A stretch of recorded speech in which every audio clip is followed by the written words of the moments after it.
Esa serie de los 70 no era solo nostalgia. Era una chica de 14 años que mintió para conseguir un papel, un sótano construido a propósito de forma chapucera y un coche que costaba más que los propios actores. En esos círculos nadie fumaba de verdad.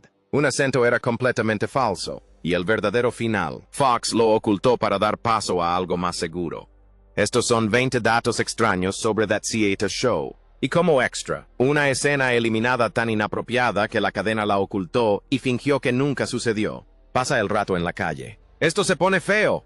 Mila Kunis mintió sobre su edad para conseguir el papel. Tiene personalidad. Jackie Burkhart necesitaba ser adolescente, pero los directores de casting querían a alguien de 18 años o más para evitar las restricciones del trabajo infantil y los complicados horarios de rodaje. Mauni se presentó a la audición con 14 años. Apenas parecía tener edad para conducir. Cuando le preguntaron su edad, dijo algo técnicamente cierto, pero deliberadamente engañoso.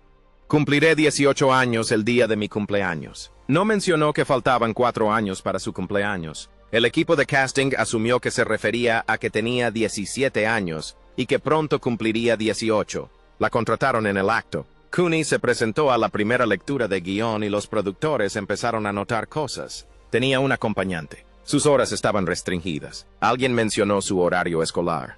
Fue entonces cuando se dieron cuenta de que los habían engañado. Ella tenía 14 años. Cursaba el primer año de secundaria, demasiado joven para el papel que le habían asignado. Estaban furiosos, se sentían traicionados y consideraron despedirla de inmediato. Pero ya habían anunciado el reparto, hecho las fotos promocionales y Kunis había abordado la audición. Ella le había aportado a Jackie algo que ninguna de las actrices veteranas había logrado capturar. La actitud de niña rica y consentida, combinada con una vulnerabilidad genuina y un sentido del humor impecable. Así que la mantuvieron en el papel. Ajustaron el calendario de rodaje para cumplir con las leyes de trabajo infantil y consiguieron que funcionara. Kunis admitió más tarde que sabía perfectamente lo que hacía, que la mentira había sido calculada. Deseaba tanto el papel que estaba dispuesta a arriesgarlo todo, y le salió bien. Jackie se convirtió en uno de los personajes más memorables de la serie, y Kunis lanzó una carrera que sigue vigente décadas después. Todo porque mintió sobre cuándo cumpliría 18 años. La serie estaba ambientada casi en los años 60, en la misma calle. Lo de siempre. La propuesta original no se llamaba That Theater Show. Era Teenage Wasteland y estaba ambientada en 1967. A los creadores, Bonnie y Terry Turner, les encantó la idea de adolescentes en los años 60. La música, la revolución cultural, el contexto de la guerra de Vietnam, la presentaron a las cadenas con confianza. Todas la rechazaron. CBS dijo que no. NBC dijo que no. ABC dijo que no. La respuesta fue unánime. La nostalgia por los años 60 estaba muy vista, exagerada. El público estaba cansado de ella. La serie Los Años Maravillosos ya había explotado ese terreno con éxito. Los Turner estaban frustrados, pero no derrotados. Se sentaron y se preguntaron qué década aún no se había explorado. Los años 70. Lo suficientemente lejanos en el pasado como para evocar nostalgia, pero no tanto como para que pareciera algo ancestral. Discoteca. Pantalones acampanados, paneles de madera, el final de la guerra de Vietnam, Watergate.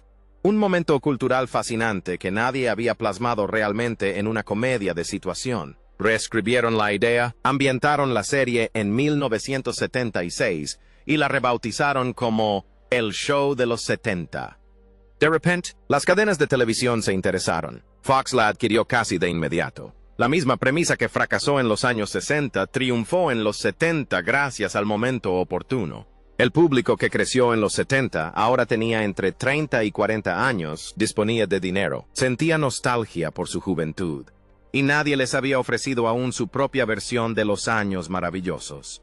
Una década marcó la diferencia entre el rechazo y el éxito. Los Turner comentaron después que, si se hubieran quedado con la década de los 60, el programa nunca habría existido. A veces, el éxito consiste simplemente en encontrar el momento adecuado. Las escenas circulares no utilizaban efectos especiales. El elemento visual más icónico de aquella serie de los 70 era el círculo. La cámara giraba alrededor del sótano mientras los personajes pasaban algo y hablaban con la mirada perdida y entablaban conversaciones sin sentido. Parecía un trabajo de cámara sofisticado, tal vez con pantalla verde o efectos especiales. En realidad, era increíblemente sencillo y totalmente práctico. Los actores se sentaban en una gran plataforma giratoria, una especie de bandeja giratoria construida específicamente para estas escenas. Los miembros del equipo la hacían girar manualmente mientras la cámara permanecía fija en el centro. Eso era todo.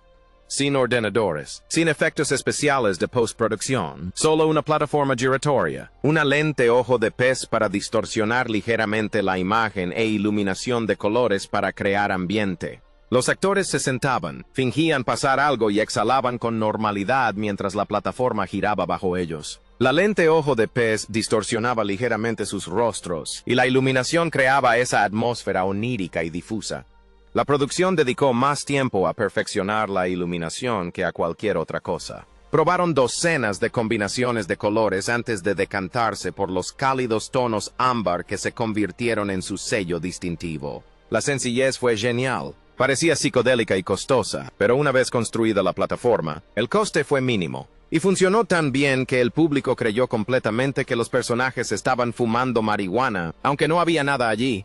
La interpretación fue impecable. Las escaleras de cristal, las conversaciones divagantes, las reacciones tardías, todo se representó con total sobriedad sobre una plataforma giratoria. Las escenas circulares se hicieron tan populares que cada episodio requería al menos una, y la plataforma se utilizó más que cualquier otro elemento del decorado. Nunca fumaron nada. Fox estaba aterrorizada por las escenas en círculo, por los grupos de padres, por la censura, por las demandas. Dejaron una cosa absolutamente clara desde el primer día. Nada de marihuana, nada parecido a la marihuana, nada que se pudiera fumar en el set. Los actores ni siquiera podían sostener porros de utilería o cigarrillos falsos porque las normas de la cadena no lo permitían. Sin humo, sin vapor, sin atrezzo, pura pantomima. Los actores tenían que lograr que la ilusión se hiciera realidad solo con su interpretación. Practicaban los traspasos sin cesar, asegurándose de que la sincronización pareciera natural, de que pareciera que se estaba pasando algo. Estudiaban cómo fuma la gente en la vida real, las pausas, las inhalaciones, la forma de contener la respiración antes de exhalar. Luego lo replicaron todo sin tener nada en las manos. El trabajo de cámara ayudó. El objetivo ojo de pez y la plataforma giratoria distrajeron de la idea de que no existía nada físico. Y los actores se entregaron por completo, interpretando a las piedras con tanta convicción que nadie lo cuestionó. Aún así, Fox recibió cientos de cartas de queja de padres preocupados que alegaban que el programa promovía el consumo de drogas, enseñaba a los niños a drogarse y glorificaba la marihuana. La cadena tuvo que emitir comunicados explicando que no se mostraba nada ilegal, no aparecían drogas en pantalla. Los actores no fumaban nada, pero las quejas no cesaban porque la ilusión funcionaba demasiado bien. El programa hacía creer al público que sucedía algo que en realidad nunca ocurrió. Todo gracias a la actuación, trucos de cámara y una plataforma giratoria. El acento de Wilmer Valderrama era completamente falso. Eso es lo que dije. Estadounidense. Fez apareció hablando con un acento marcado y vagamente extranjero que nadie pudo identificar. Sonaba europeo, tal vez de Oriente Medio, posiblemente sudamericano, intencionalmente ambiguo. La gracia estaba en que nadie sabía de dónde venía, y el acento le daba el toque de misterio perfecto. Pero esto es lo que la mayoría de los fans desconocían. Esa no era la voz real de Wilmer Valderrama. Valderrama nació en Miami, creció en Los Ángeles y hablaba un inglés americano perfecto, sin ningún acento. La voz que usó para Fez fue una invención total, creada específicamente para la audición y mantenida durante 8 temporadas completas. Valderrama creó el acento mezclando múltiples influencias, un poco de español, algo de italiano, toques de acento de Oriente Medio, todo mezclado para crear algo que no existía en el mundo real. Durante la audición, se entregó por completo al personaje, de tal manera que los directores de casting ni siquiera lo cuestionaron. Dieron por sentado que era extranjero, que el acento era real. Incluso después de conseguir el papel, se mantuvo en el personaje con el resto del elenco y el equipo durante las primeras semanas. Cuando finalmente habló con su voz normal durante un descanso, los demás actores quedaron atónitos. Algunos pensaron que estaba exagerando. Otros se sintieron traicionados, como si les hubieran mentido. Pero Valderrama sabía lo que hacía. Si rompía el personaje, si todos oían su verdadera voz constantemente, sería más difícil creer en Fez. Así que mantuvo el acento en el set, y solo lo abandonaba cuando no había cámaras, y estaba completamente solo. Ese nivel de compromiso es poco común y valió la pena. Fez se convirtió en uno de los personajes más queridos de la serie, y nadie jamás cuestionó la autenticidad de su acento. El sótano fue construido, mal a propósito, amigos ofreciéndose a ayudarse mutuamente. Sabes, siempre debemos recordar este momento. Los diseñadores de producción mostraron los planos del sótano del capataz a arquitectos y contratistas reales. Todos y cada uno de ellos señalaron problemas. El techo era demasiado bajo para un sótano real. Las paredes no encajaban bien. La ubicación de la lavadora y la secadora era absurda. Las ventanas estaban a la altura incorrecta. Las escaleras parecían surgir de la nada y no llevaban a ningún sitio lógico. Todo en la casa infringía los principios arquitectónicos básicos y las normas de construcción. Los diseñadores sonrieron y dijeron, «Perfecto, construyanlo exactamente así». Porque no estaban construyendo un sótano real, estaban construyendo una fantasía adolescente. El sótano tenía que sentirse como un mundo aparte, un lugar que existía al margen de las normas. Si hubiera parecido un sótano funcional y real, se habría sentido ordinario, olvidable, un simple decorado. Al hacerlo deliberadamente imperfecto, ligeramente extraño de maneras que la mayoría de los espectadores no podrían identificar conscientemente, crearon algo que se sentía mágico. El techo bajo creaba un ambiente íntimo, como el de una casa club. Los ángulos extraños de las paredes generaban interés visual. La distribución y lógica no importaba porque emocionalmente se sentía bien. A los adolescentes no les importa si el sótano tiene sentido arquitectónico, les importa que lo sientan como suyo. El Vista Cruiser en la entrada estaba colocado de manera que se pudiera ver a través de la ventana del sótano, aunque eso no tuviera sentido geográfico. La zona de lavandería era visible en cada toma, aunque en un sótano real estaría separada por tabiques. La funcionalidad siguió a la diversión, y el decorado se convirtió en uno de los espacios más icónicos de la historia de la televisión. No porque fuera realista, sino precisamente por lo contrario. Su imperfección lo hacía perfecto. El idiota de Red. Los insultos se suavizaron en el guión. Kurt Smith leyó el guión original del piloto y tenía dudas. Red Foreman, el padre veterano de la guerra de Corea, un tipo duro, fue escrito como un ser genuinamente cruel, no gracioso, estricto, realmente malo. Insultó a Eric llamándolo idiota, lo amenazó con violencia de forma específica y perturbadora, y le dijo a Kitty cosas que rozaban el abuso. Smith comprendió que el personaje debía ser duro, pero la versión original sobrepasó los límites. Habló con los creadores sobre suavizarlo, haciendo que Red fuera severo, pero en el fondo cariñoso. Estuvieron de acuerdo, pero entonces intervino el Departamento de Normas y Prácticas de Fox. Los encargados de censura de la cadena revisaron los guiones con bolígrafos rojos. Literalmente, señalaron el lenguaje inapropiado, las amenazas, cualquier cosa que pudiera generar quejas. La frase original de Red no era «te voy a dar una patada en el culo». Era mucho más explícita, mucho más violenta. El filtro decía «absolutamente no», demasiado intenso para el horario estelar. Así que los guionistas se apresuraron a encontrar alternativas que transmitieran la misma energía sin violencia explícita. La frase «un pie en el trasero» se convirtió en la solución de compromiso. Seguía siendo amenazante, pero lo suficientemente caricaturesca como para cumplir con los estándares. Smith logró que la versión atenuada funcionara mediante la pura intimidación.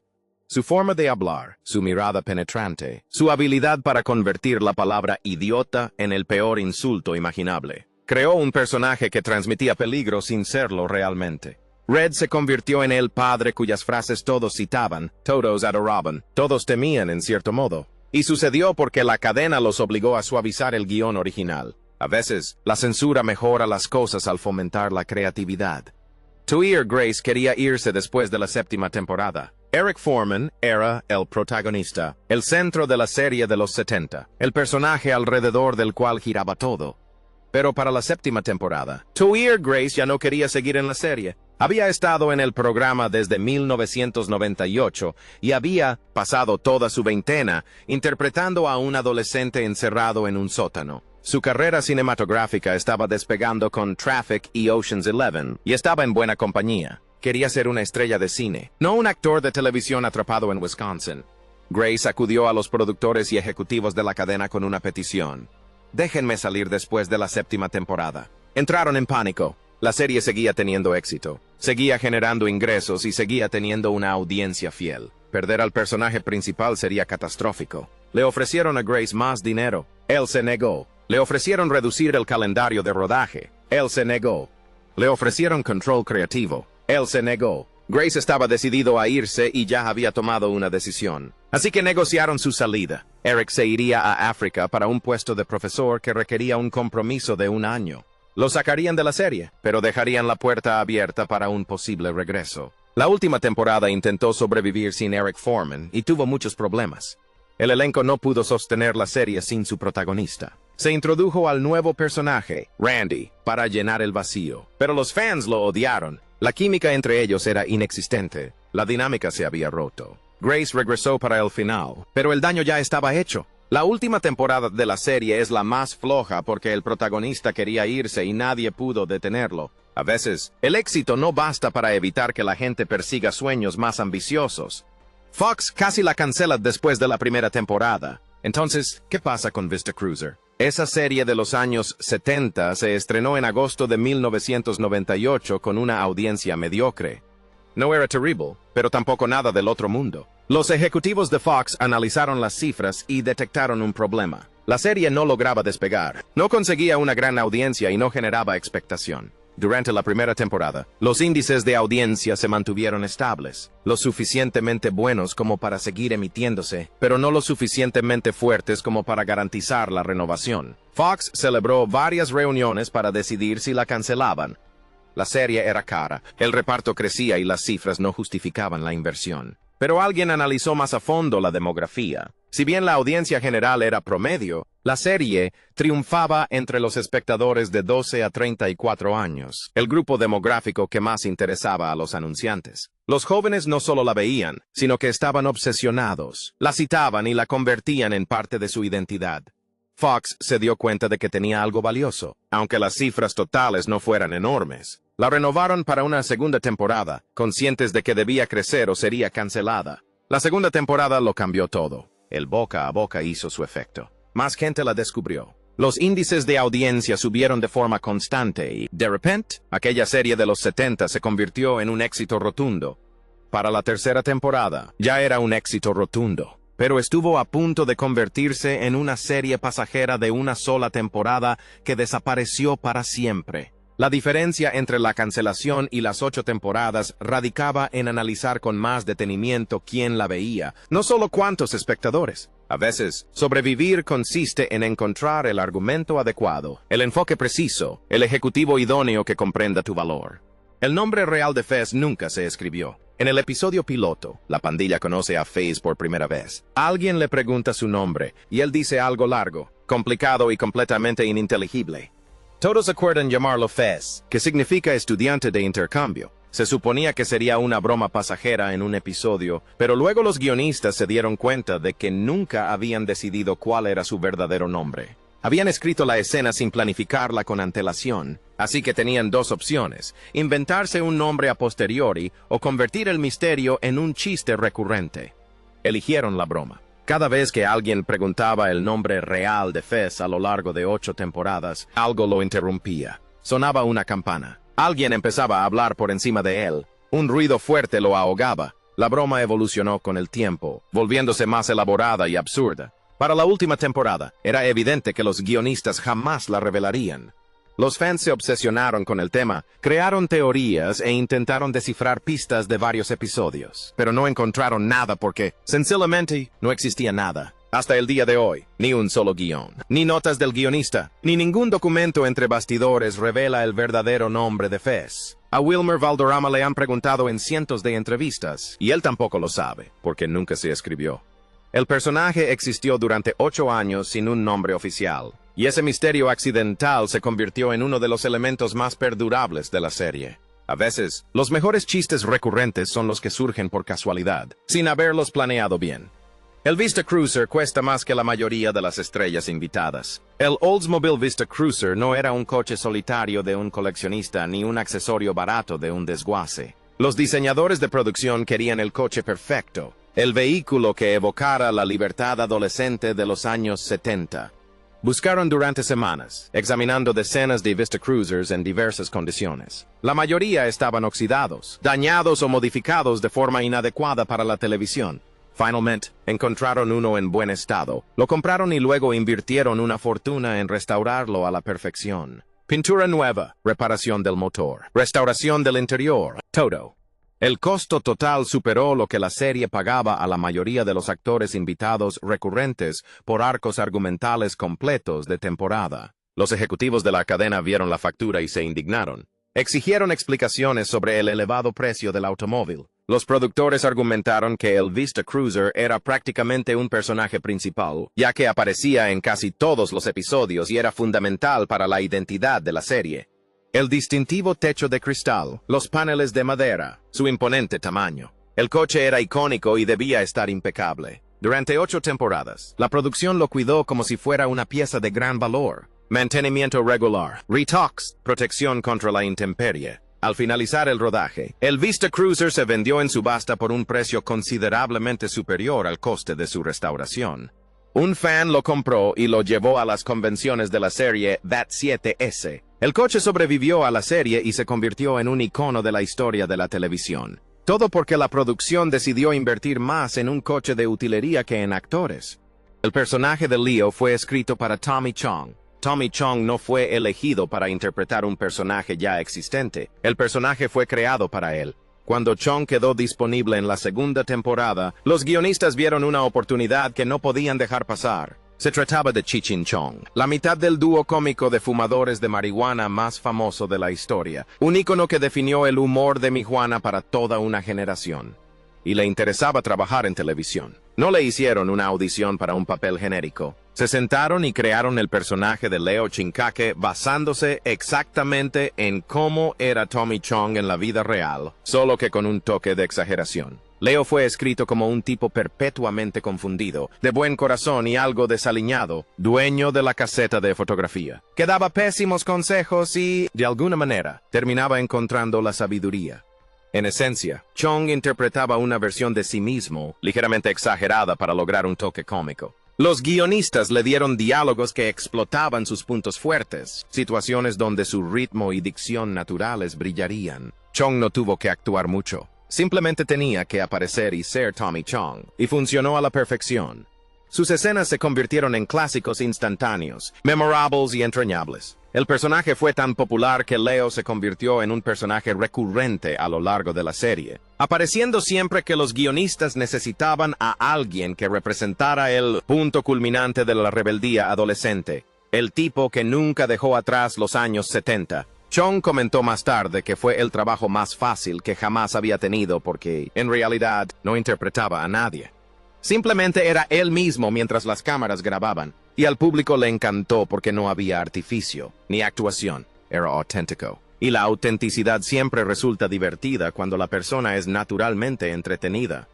El programa se grababa con público en directo que odiaba las escenas circulares. Cada episodio de That 70's Show se grababa con público en directo en el estudio. Las risas que se oyen en la mayoría de las escenas son reacciones genuinas de 300 personas que observan la acción. Pero las escenas circulares planteaban un problema particular.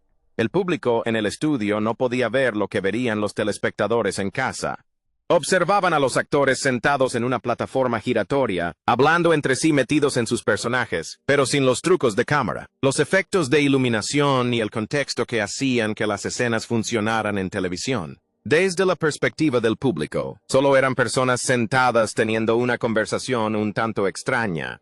La reacción siempre era la misma, un silencio confuso. La gente no reía, no reaccionaba. Simplemente se quedaba sentada preguntándose qué pasaba. La plataforma giratoria hacía ruido. La iluminación cambiaba drásticamente, pero nada de eso se traducía en comedia para el público en directo. No podían ver a través del objetivo ojo de pez. No podían experimentar el movimiento desorientador de la cámara. No podían sentir la atmósfera hipnótica que creaban las escenas.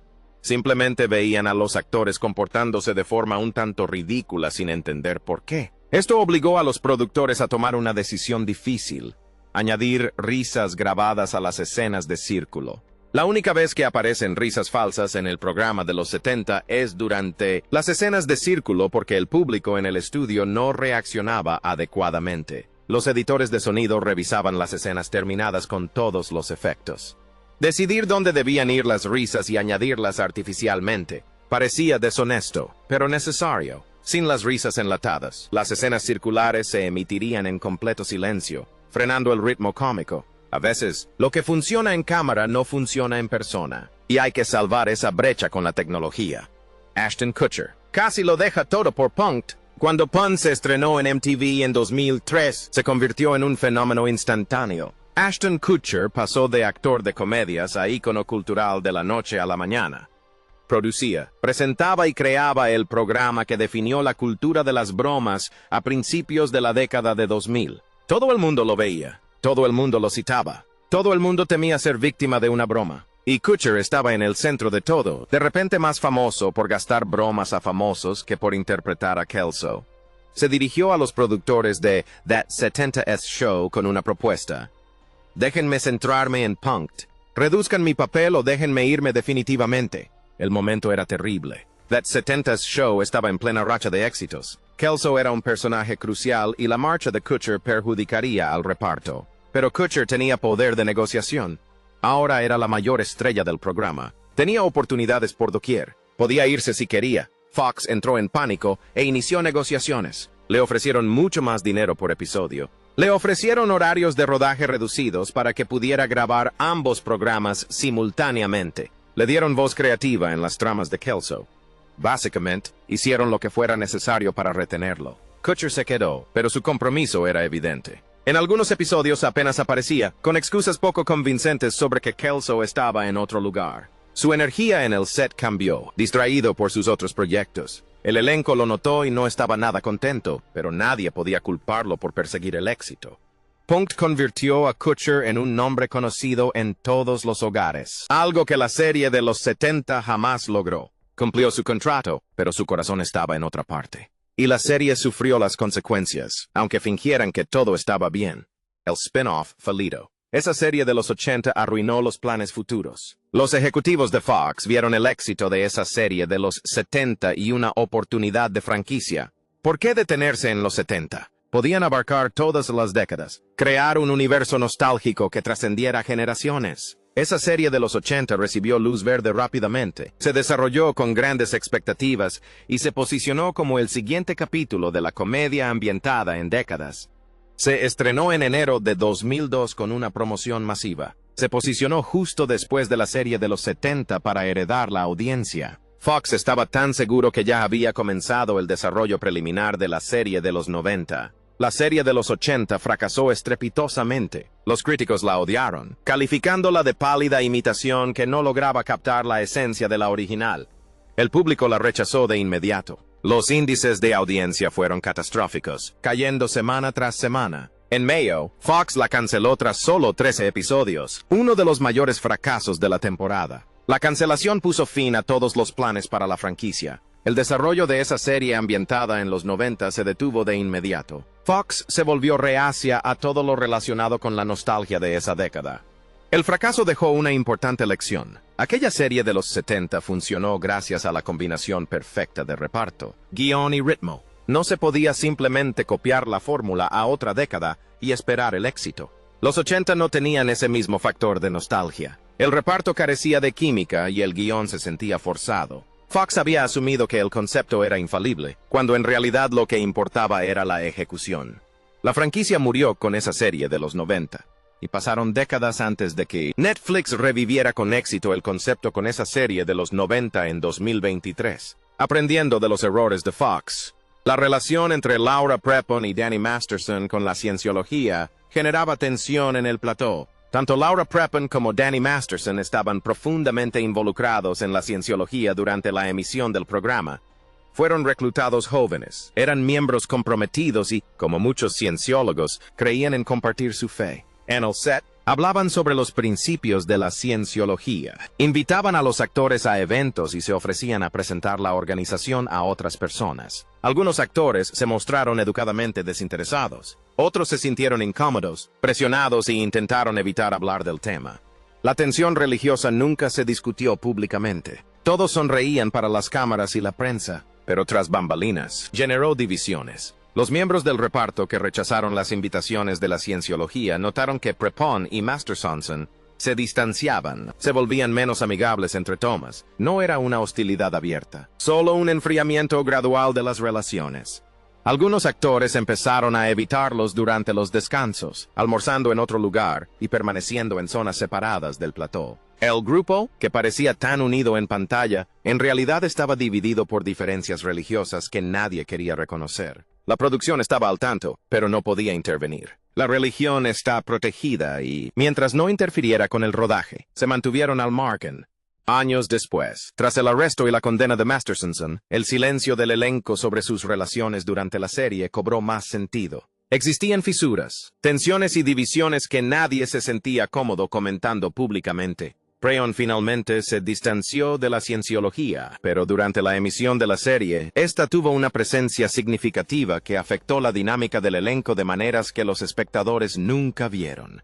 La familia feliz que se veía en pantalla era más complicada fuera de ella de lo que nadie quería admitir.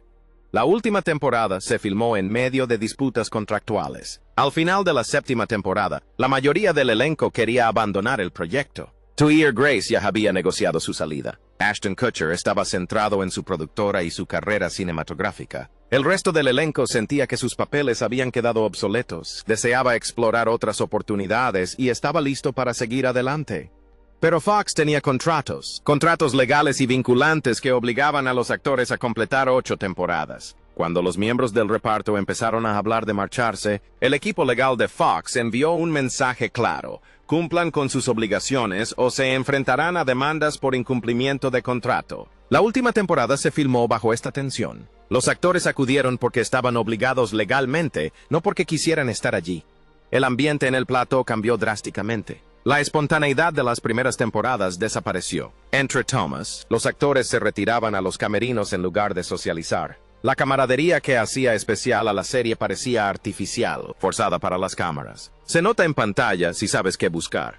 Las interpretaciones son técnicamente correctas, pero les falta la chispa, el afecto genuino que hacía que el elenco funcionara. Wilmer Valderrama admitió más tarde que la última temporada fue difícil para todos. Estaban cumpliendo con el trámite, cobrando sus cheques, contando los episodios que faltaban para poder irse. Los guionistas intentaron compensarlo con tramas más ambiciosas, momentos más dramáticos, cualquier cosa para recuperar la magia. Pero no se puede forzar la química, no se puede fabricar el entusiasmo. La última temporada existe como una obligación contractual cumplida, no como un triunfo creativo. Y todos los involucrados lo sabían, aunque nadie lo dijera públicamente hasta años después. Los detalles de la serie sobre los años 70 a menudo eran incorrectos. Quería hablar con alguien sobre los escollos del matrimonio. Se suponía que la serie de los 70 era meticulosa con la precisión de la época. Los diseñadores de escenografía llenaban las escenas con accesorios apropiados para la época. Los diseñadores de vestuario estudiaban la moda de los 70. Los guionistas hacían referencia a hechos reales de la década. Pero si prestas atención, la serie está plagada de anacronismos, errores históricos y detalles que no coinciden con la cronología. Aparece con frecuencia tecnología que aún no existía. Se incluyen referencias culturales de épocas equivocadas sin mayor explicación. La moda de diferentes periodos de los años 70 aparece simultáneamente, a pesar de que la serie tiene una cronología específica. La serie comienza en mayo de 1976 y transcurre prácticamente en tiempo real a lo largo de 8 temporadas, finalizando en la víspera de Año Nuevo de 1979. Sin embargo, los personajes hacen referencia a películas que no se estrenaron hasta los años 80. Visten estilos que no se popularizaron hasta más tarde. De fondo suenan canciones que aún no se habían publicado. Los fans más observadores notaban estos errores constantemente, pero a los creadores no les importaba. Admitían abiertamente que la precisión histórica era secundaria a la comedia. Si un chiste funcionaba mejor con una referencia a los 80, la usaban igualmente. La serie se centraba más en la atmósfera de los 70 que en la realidad de la década. Buscaban la estética, el ambiente, la memoria cultural de la época, no una recreación al nivel de un documental.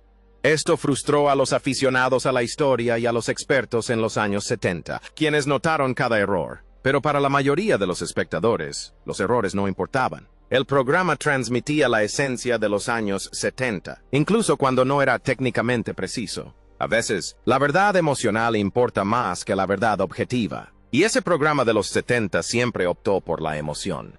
Mila y Ashton comenzaron a salir años después de que terminara la serie. El romance en pantalla entre Kelso y Jackie fue una de las relaciones centrales del programa. La química entre Ashton Kutcher y Mila Kunis era innegable, su sincronización perfecta y sus bromas naturales.